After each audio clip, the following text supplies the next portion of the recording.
Welcome back to another technical deep dive here in the debug zone.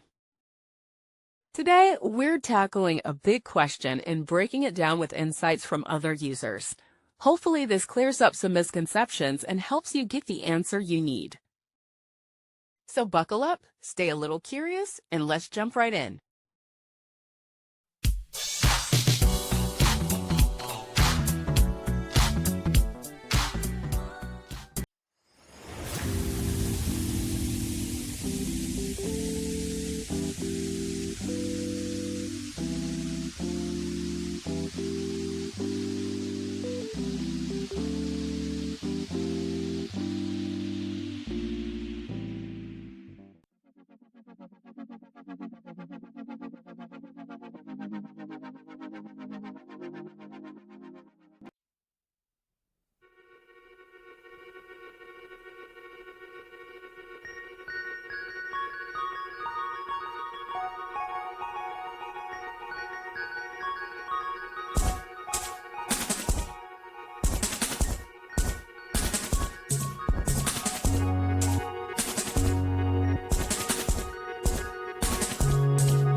And that's a wrap.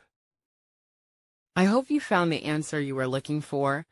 If you did, take a second to hit that subscribe button. It really helps out. And let me know in the comments which solution worked best for you. See you next time in the debug zone.